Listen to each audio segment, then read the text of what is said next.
Okay, hello and welcome to another episode of Hiring and Inspiring. The first episode of 2024. I'm back with some brand new guests. Today is episode one of the new year. I'm delighted to be joined by my mate Shimark Ghaffour. He's a guy I connected with fairly recently. Background in engineering, now works in the world of sales. He's got a bit of an entrepreneurial spirit to him as well. Going to be catching up Yep. with Shimark and finding out a little bit about how he got to where he is today, and also chewing the fat on. He's pretty active on the socials. Some of his posts, which caught my eye recently. So, Shimark, with that introduction, mate, welcome to the show. How are you getting on?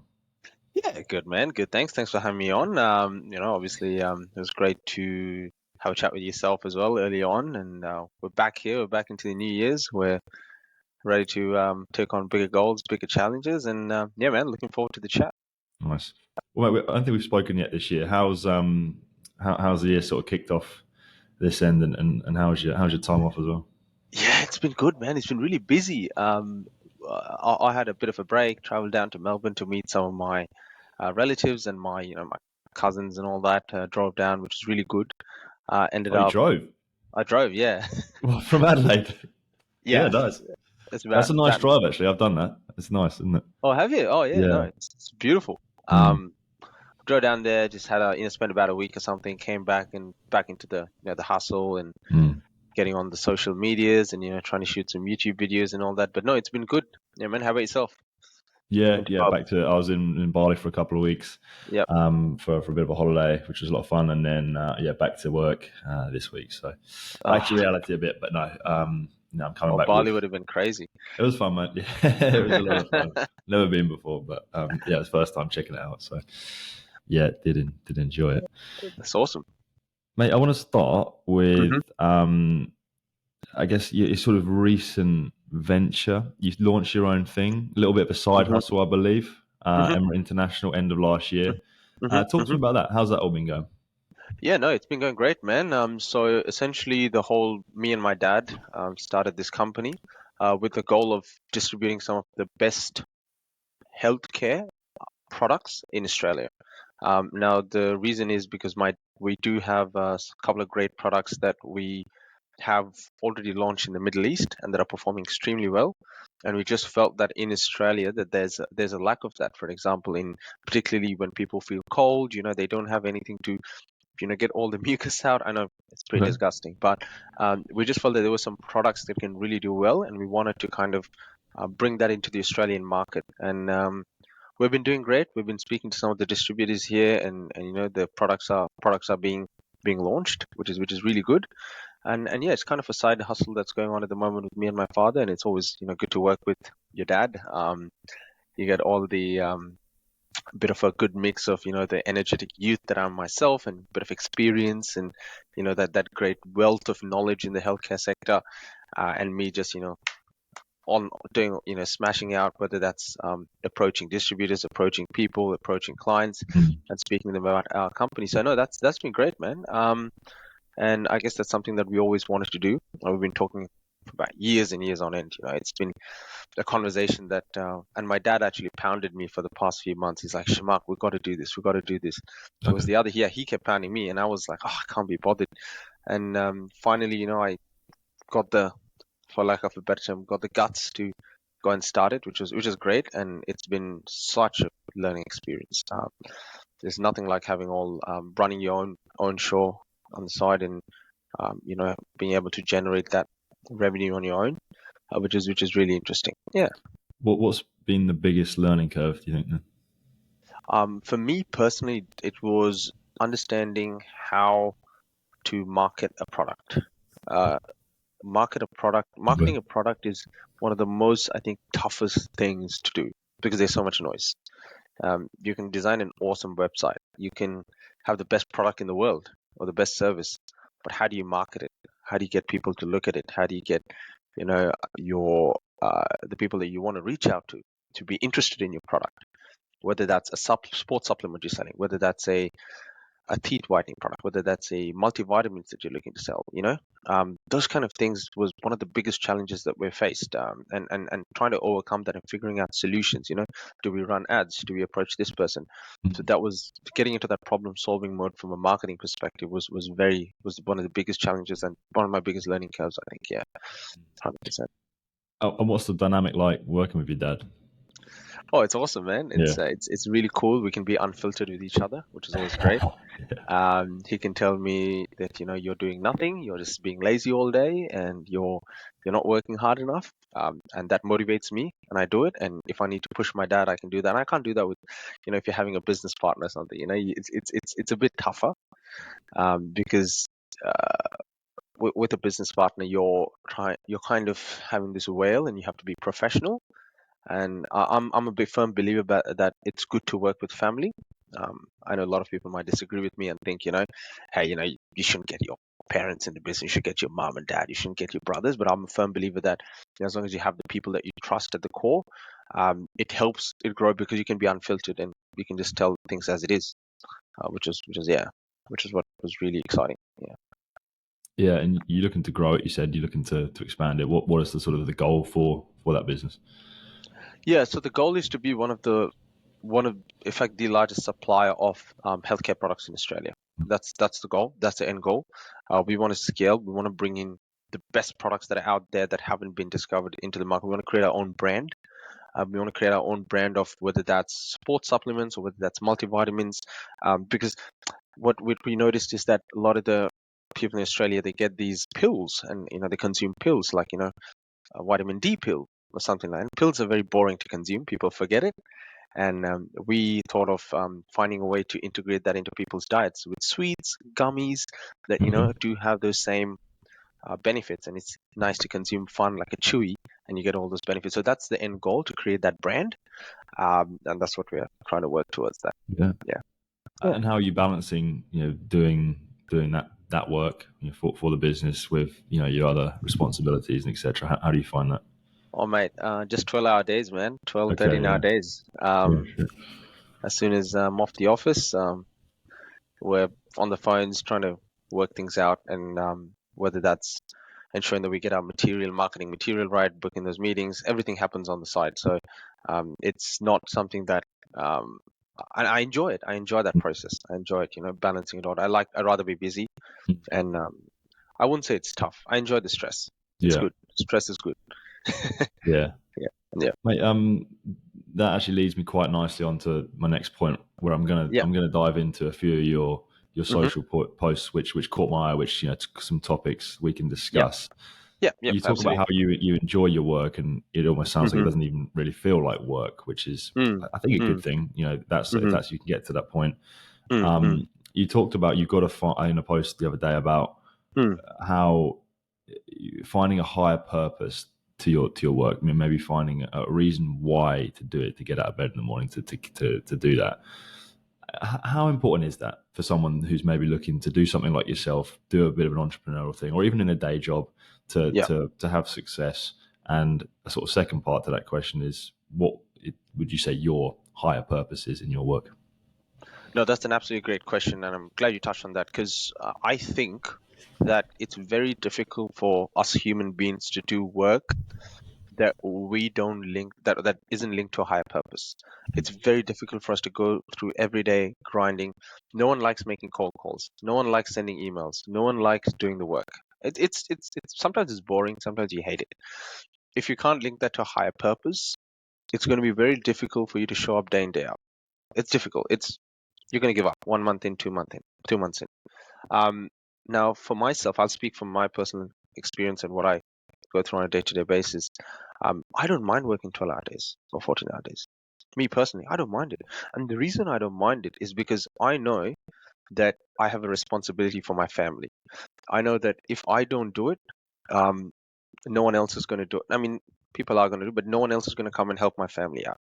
No one Mm. else is going to come and, get my family out of a bad situation in case something happens. And that motivates me. And I know that, and I realize in this world, there's things don't get given to you. You have to earn it. You have to work hard for it. I'm a firm believer in hard work, and I'm a firm believer in that if you give enough effort into the universe will give it back to you. If you put in, if you make 200, 300 cold calls every day, you will get leads. I'm a firm believer in that. I'm a firm believer in that if you put in the hard work day in, day out, something will pay off. If it doesn't pay off, you'll learn and you'll move on. So that's the way I approach things. And sometimes it sucks, and sometimes I hate it, and sometimes there's times where um, you're like, hey, this is why am I doing this? But then you remember, okay, I'm doing it for my family. I want to help my sisters. I want to help my brother. I want to help create a foundation for my family in Australia, and that pushes me to the limits. And I was surprised actually how far I can be pushed, which is really good. And what was the second question? Sorry. No, you've answered it. Yeah, the second bit was Oh, what is your yeah. individual particular high purpose? Yeah, I just wanted to touch on as well, like why is it so important for people? Because like a lot of the people out there who are going through the grind and hustle, they just go through the motions sometimes, and they Okay. realize that it's not fun to go through the motions. You go to your work, you make the calls. You have to be looking high. You have to be competitive. You have to want to improve yourself. You want to have to win that next client, bring that business in, uh, grow your company, do something. Otherwise, I don't think there's many other things in life that's more enjoyable than getting better and competing. And I'm sure many people would relate to that, or maybe not. So yeah, that's kind of my take on it. Yeah. Yeah, obviously the family piece to you is obviously important. It's probably Yeah. probably the most common, I think. Higher Yeah. purpose that people or reason why that people have, they have a family or kids to provide for, and it's Mm, pretty strong. Something I think about is maybe if you don't have that, if you don't have, if you're not mm, even maybe not that close, and you're maybe struggling to, what would mm. you? And I appreciate not the easiest question to answer, but No, no, no. what Yeah. would you say, to someone who's maybe struggling to find a purpose in their work? Would you say mix it up, try something else? Look, I don't know. What advice would you give that person? That's a good question. And I think no one has life figured out, right? Mm, Everyone's trialing and erroring. Everyone's um looking and predicting what the best next move is and acting accordingly. No one knows. So if you're in a situation, you're by yourself, you don't have anyone to provide to, you're, say for an example, you don't have family and you're not able to find a higher purpose. There's always things you can do to improve yourself, and maybe say, hey, I want to make more money. I want to make more money so I can enjoy myself in life. That's a simple purpose. But mm, you got to. Sometimes a lot of people they don't think, or maybe they do, but you need to think about, okay, um, I'm not anywhere. I'm not going anywhere with this. I hate what I'm doing at the moment. It's not working out. What can I stop doing that's wrong, and what can I start doing that's going to start working things in my favor? So if you're in a situation where you're not earning money, okay, can I get to another job? How do I get to another job? Okay, do I start applying to other jobs every single day? Do I start a business? Do I start something where I can improve my life from the current situation that's in? Maybe you're not having high purpose because the stage that you're in life is too comfortable and it doesn't challenge you. Maybe you yeah, need to challenge. So I would say definitely try something new. 100% try something new. Try to stop doing the things that are not working. And because you'd be surprised if you try some new things, you might start liking it and you might start doing it a bit more, and that could even result in you might enjoy it and you might maybe result in a career or a business. So mm, that's my perspective on it, and I think that might help a lot of people out there. Yeah. yeah. That really useful. I think that the best piece of that was just try things. That's Mm, what if mm, someone is feeling a bit stuck or mm, struggling for that reason why, and they don't know what to do, that's my advice. Just and especially if you're young, like go out and mm, try a bunch of things. mm, Like mm, you've got there's so many industries, there's so many like things you can do. If you mm, don't, you often don't know what you like until you do it. Like, I didn't even mm, know about recruitment until I tried it. mm. Like I didn't, Yeah, I just fell into it and it's great. So really good absolutely. take, mate. Like that a lot. Oh, good.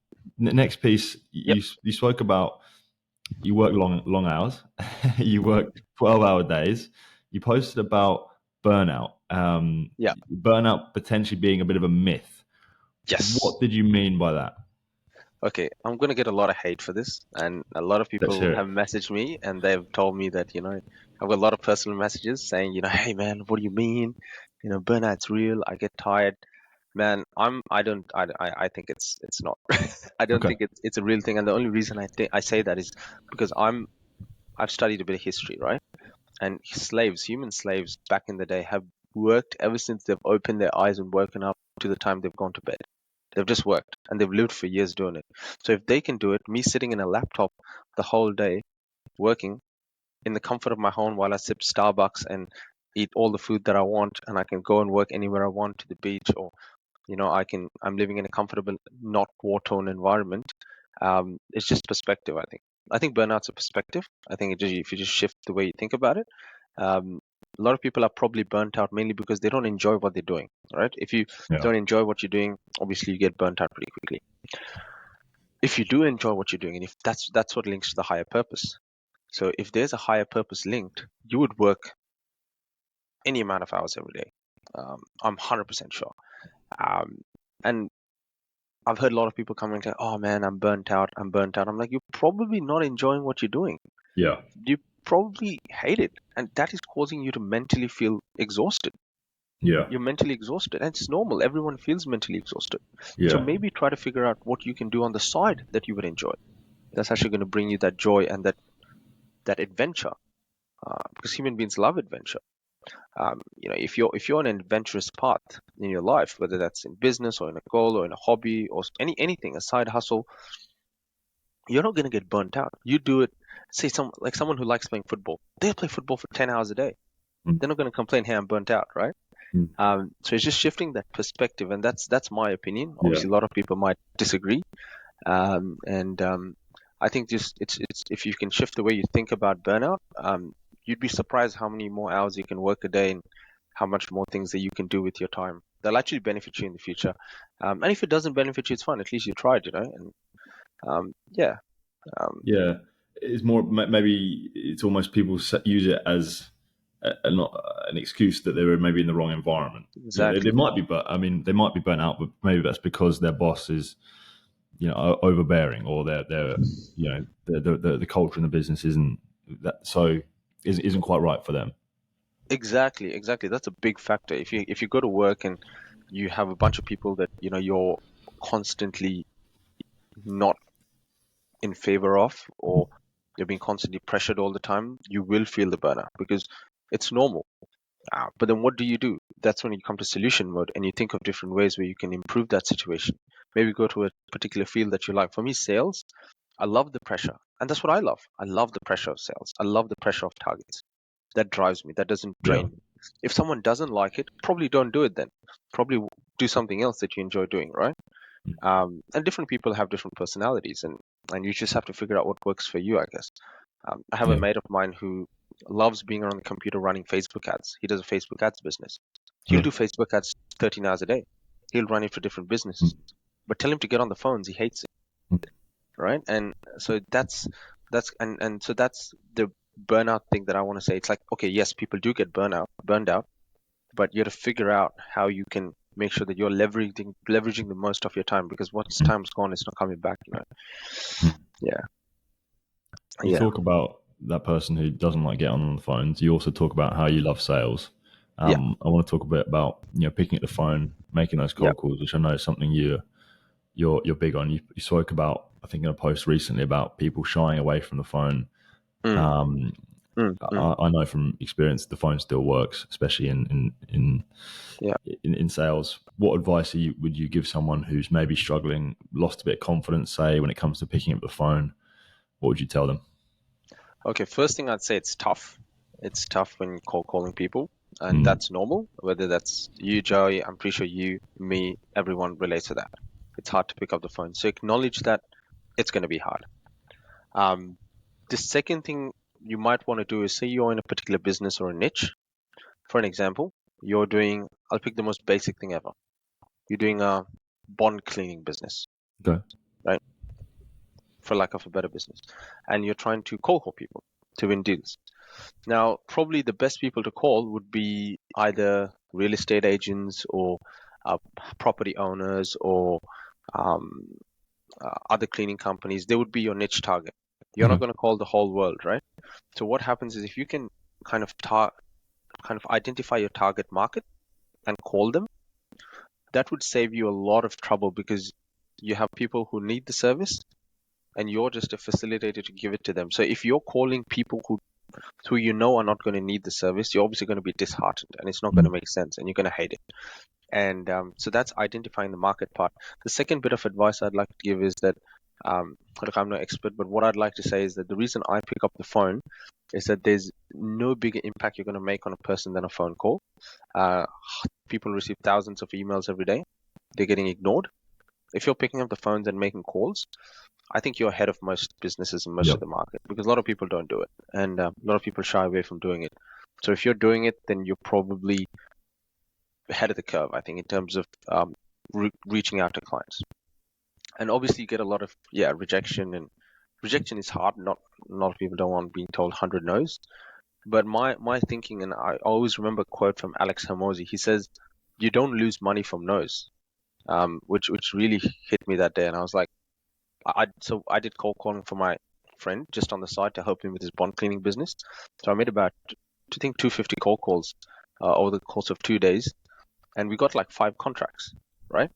But so that was 245 no's before that 5 yeses, and so each contract was worth like a lot of money. So sometimes, and sometimes you might not even get those yeses, but I don't think you're losing money from no's. I had this other mate of mine who was this absolute like psychopath, and he would do door knocking and he would do cold calling, right?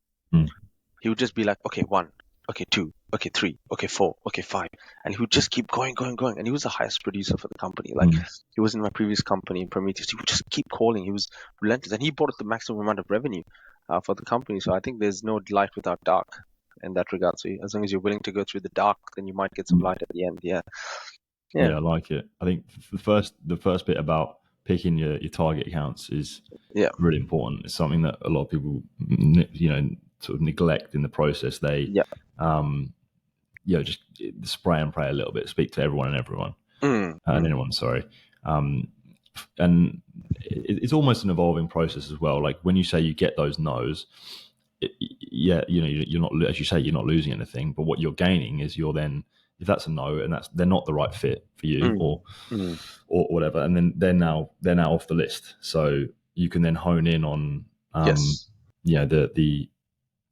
right ideal sort of customer profiles, and then it's just about putting in, as I always say, just putting in the time, putting in the reps. Absolutely. And as you say, developing that fearless mindset to just not be scared of the no's. Absolutely. And you have to go in with the mindset sometimes that everyone gets hurt with rejections. It's normal. You feel it. Everyone's human. But I think it's just detaching yourself from the outcome, from the fact that someone is saying no, not just because they hate you. They just may not want the service or product that you're offering, or they're not interested in the solution that you can offer. And that's normal. Like, like they might have a bad day with their wife, or, they had a shitty meeting maybe with their boss, or something. You never know, man. People are caught off guard many times. And I personally, if I get cold calls, I don't pick them up. Sometimes I pick, hey, sorry, not interested, right? And the other person on the line might be disheartened, but doesn't mean that they should stop. I'm not the customer that they want. Exactly. They might get the customer that they want if they just keep calling and keep, I guess, targeting that ideal audience. Because if you just target that ideal audience and you learn how to do that, and there's no way you can target your ideal audience unless you do a bit of research and make some cold calls. And then you'll realize, okay, these are people that don't want it. These are people that might want it. And then you can focus more on the people that want it. It's like, it just evolves as you go. Yeah. Next one. Yeah. Your standards are too high. Don't aim for perfection. Rather do something at 40% than not at all. Yeah. Why is something done at maybe 40% better than not at all? That's a good point. That's a good question, actually, because I notice, and I speak from personal experience, I used to want to do certain tasks, right? For example, something as simple as going to the gym, or something as simple as writing a post, or something as simple as shooting a video. Let's take these 3 things. I used to be so lazy because I used to overthink, oh, I can't go to the gym because I have to have my perfect supplements and I have to eat my meal beforehand. I have to have my clothes. I don't want to go to the gym. It's too much effort, right? Then what I started doing was I started saying, okay, you know what? I'll just go to the gym. I don't care if I'm going in track shorts or pants or whatever. I'll just go to the gym and I'll do a workout. And I realized that even if it was a shitty workout, it was something that I didn't like. It was a really inefficient workout. I'd realized that those inefficient moments actually build you reps. And over the course of time, it actually made me stronger. And even for an example, when shooting my YouTube video, I would not have the perfect idea to shoot my YouTube video or my TikToks, right? I would generally just sometimes not do it because I didn't have the perfect idea. Whereas I just think if you have an imperfect idea, go ahead and shoot it. And then it flops or you make a mistake, then you can alter that. Because a lot of people just overthink and overanalyze things. I think the people who learn the quickest are the people who do than the people who overanalyze and think. So you rather do 100 things at 40%, 50% efficiency or quality, then you will learn, okay, because you're anyway going to do it. Even if you overthink it, you're anyway not going to do it well in the first few goes, or you're anyway not going to smash it out. So just go through that phase of not doing it well. Then you realize, okay, I'm doing this wrong. I can do this better. If you don't do anything in the first place, it's hard to, it's hard. I think humans learn better by doing than by thinking and analyzing. Yeah. And yeah, that's my that's the reason I think that it's rather just do it at 40% efficiency. It's fine as long as you're doing it. Say you Yeah. want to do I don't know, maybe someone wants to do copywriting for business, right? Who cares? Just do it at 50-60% efficiency. They'll tell you if it's bad, and then okay, it's bad, and you can improve. You wouldn't know if it's bad if you didn't do it. So it's like that's kind of the mindset that I come from, and I wanted to put that out because I have a lot of friends who are saying, oh, I wanted to do this, but I didn't do it because it's too many complications. Or I wanted to do this, but I wanted to go to this class, this boxing class, but I didn't want to go because you need this and this, and you need gloves and all that. I'm like, just go to the class, figure out the gloves and all later. Go there, Yeah. do it, and then even if you're shit at boxing and you do it at 40%, 50% efficiency, give it a few weeks. You'll figure it out. You'll figure it out. Yeah. There is no perfect time. No. Is No. the answer. Like if you're waiting for the perfect time to start something, you'll be waiting forever. And if you're Mm. waiting for the only way to get that perfection, so to speak, is to do something when you suck and suck at it for a long time. Yeah. And then over time, you might not even realize that you've achieved that perfection which you were maybe waiting for. But you have to. It's like what I think I posted Yeah. about this morning. If you want to increase your success rate, double your failure rate. So just Exactly. double just fail as much as you can. Suck Yeah. for even this podcast. I'm sucking at it right now. I'm putting in reps at the moment to Better than me. improve. So yeah, man. So it did. It's just like it's. I think so. I first got it from Mark Manson, Mm. author of a bunch of books. It was just like just start. Just like it's like right first thing. If you want to, don't try and wait for have everything perfect. If you want to start a company, right, first thing, let's just make a website. That's then it's just about getting the ball. I'm just trying to build momentum rather than. So I always tell them, just build momentum rather than try and chase that perfection. So yeah, I like that one. That really Yeah, resonates, I just mate. want to quickly add to Yeah, that as shoot. well. The amount of TikTok videos that I've shot that didn't go more than 200 views, is normal. Like I'll still shoot them Mm. because it doesn't matter. Like it's like I've shot like countless videos and none of them have, for lack of a term, gone viral or something like that. But now I know after shooting 50, 60 videos that okay, this doesn't work, this goes viral. Rather than planning for a month on which Mm. video goes viral or not. So yeah, that's a good point to touch on. Fail many times before you succeed. Absolutely. Back to sales. Yeah. You posted a while back about it's okay to be a little bit pushy. What did you mean by that? Or be a bit pushy in sales, in your sales process? Yes, that's a good point. Now, a lot of I might be a bit old school in terms of sales sometimes because I used to do a lot of cold calling when I was in uni as well, and as soon as I graduated uni, I did many of SDR roles. Um, a lot of salespeople I feel like take no's pretty easily from clients, and I believe that the only job of a salesperson is to obviously help the customer, which is very important, but also to push the sale forward. I think it's very important that you push the sale forward. Mm. Every obviously you're trying to help them. Don't sell a product that the customer doesn't need. Don't sell a service. Don't be unethical. I'm not saying be unethical. What I'm saying is if you think you can help a customer, try to figure out ways where you can sometimes be a bit pushy with customers because some people just need a bit of a push. And if your product actually helps them, why not say you have the cure to cancer? Are you going to be like, hey man, if someone has cancer, you'll be like, oh, you know, you, I don't think you need it, but no, you'll be like, hey man, you need this, get it, please take it, it's going to help you, trust me. You'll be like, no, I'll be like, man, look, why aren't you taking it? Oh, because of this. Okay, look, try this out. So you'll be pushy.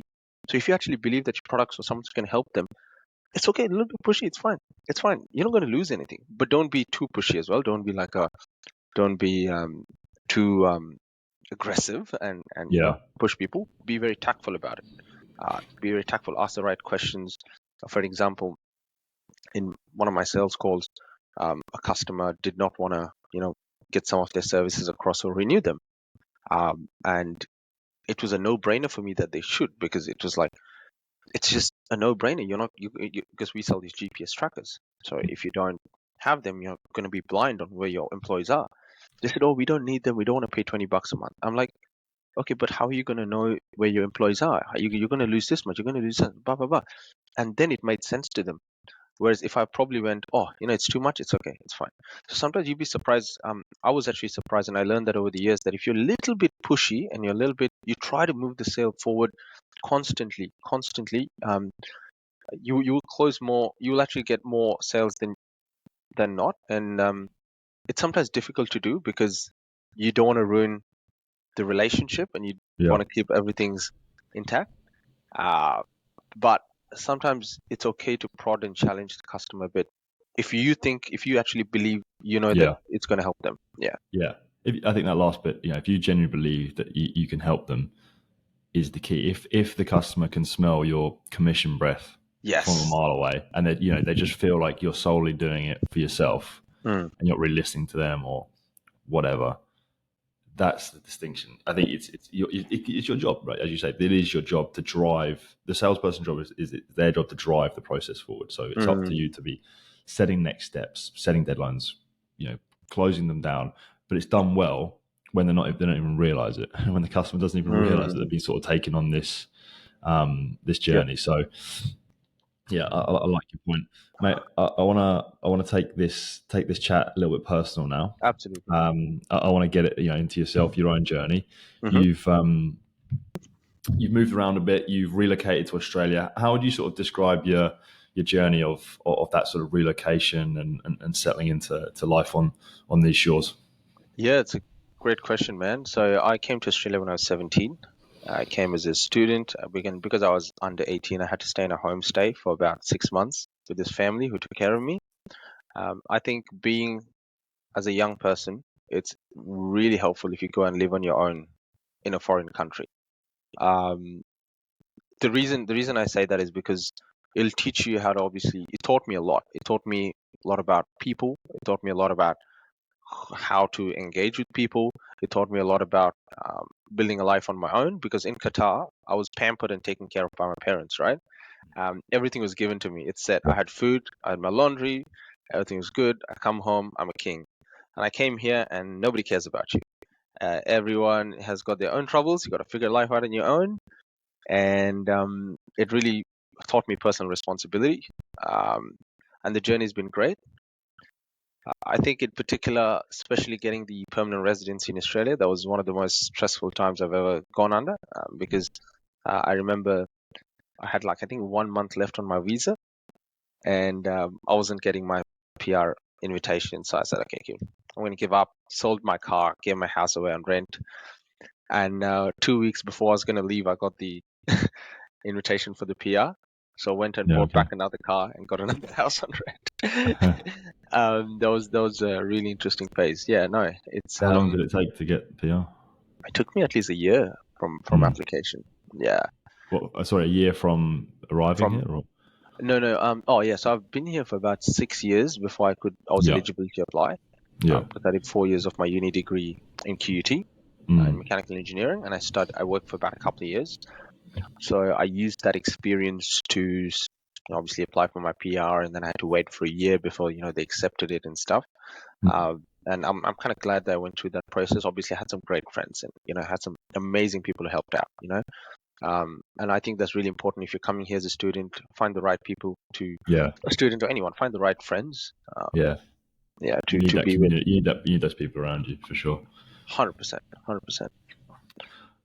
Mate, I want to talk about your sort of, I guess, let's describe it as business acumen. You follow a bunch of people, you do your own Mm, studies, and you've got a bunch of sort of people you have as mm, mm. mentors. Who have been maybe the most sort of influential people to you that have sort of guided you and you've learned from, that have sort of allowed you to be where you are today, do you think? Yeah, absolutely. I'm going to give you a mentor who's my team leader, and I'm also going to give you a mentor who I admire online. Okay. So the first one was one of my team leads in Concentrics, who was Atish. Atish was a manager who taught me the true meaning of leadership. He was such a great motivator and such a great team player and such a great team manager.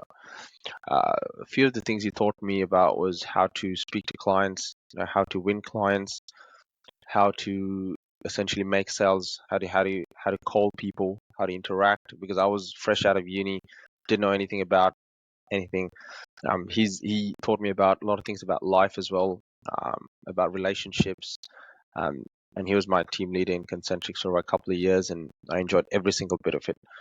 And Atish been in Australia for a while. He's worked in Concentrics for a few years, and I think he kind of guided me through that whole phase while I was in that that initial phase out of uni where you're not sure what you want to do, where you want to go.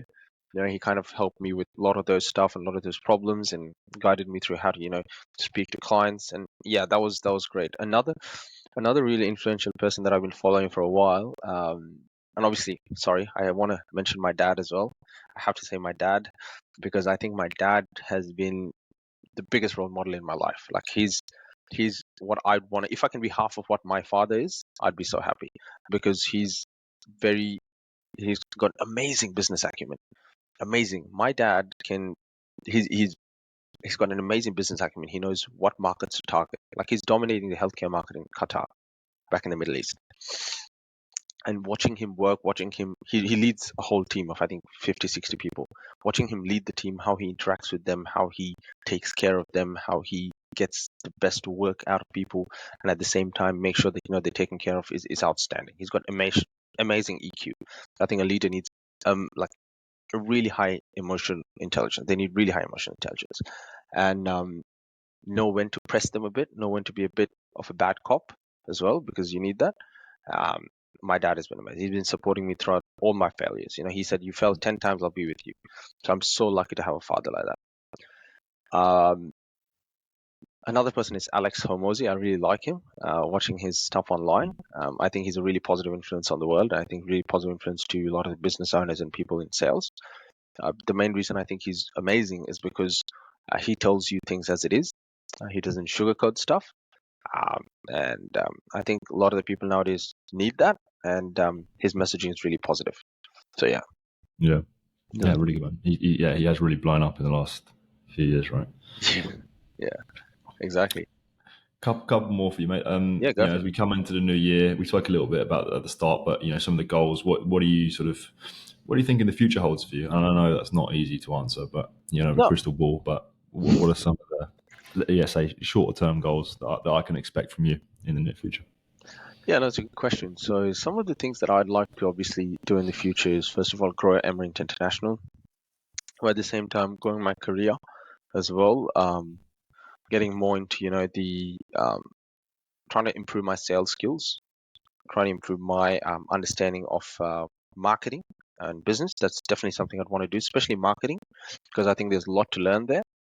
Um, and at the same time, work on my health and fitness. I think that's so important. I'm on this health fitness journey where I'm obviously trying to get fitter and stronger, and we're in a work in progress. So that's my goal for this year, and I've been doing it for the last couple of years. I just want to be consistent. Yeah, I think if I maintain my consistency this year, I'll be very happy. If I do the things that I'm doing every single day for the whole year, I'll be very, very happy. yeah, Um, because I think it's hard to do, and yeah, yeah. yeah, I love that. Love having the goal of consistency. That's yeah, the yeah, that's the secret sauce to it. yeah, This might tie to those a little bit, but yeah. what is, and this is my typical closing question, what does success mean to you in your life? Success for me means my family's happy. Success means that my mum, my sisters, my brother, my dad doesn't have to struggle another day in their life. That's what success means to me. Um, that's and success also means that I'm doing something that actually makes a difference, that actually brings some positive impact on the world. Uh, I think that if there's anything, I don't even want to be remembered. If there's anything that I want out there, is that Shimark has helped X amount of people out of for a certain thing. Um, that is success. Yeah. Money comes and goes, but yeah. And if my family's happy as well, that's because I'm a big family person. Sri Lankans, we're very close to our family. I talk to my mom and dad every day, so not for make friends make fun of me for that, but that's what I do. But yeah, no, yeah, that's what success means. Yeah, I love it, man. Love it. Really good to talk to you, mate. Thank you for taking the time to Anytime, jump on this, have a chat. I appreciate everything you shared anytime, man. with me today. Loads of great takeaways for anyone listening. Shamak, thank you very much. Anytime, my friend. Anytime. Thanks for the chat. Cheers.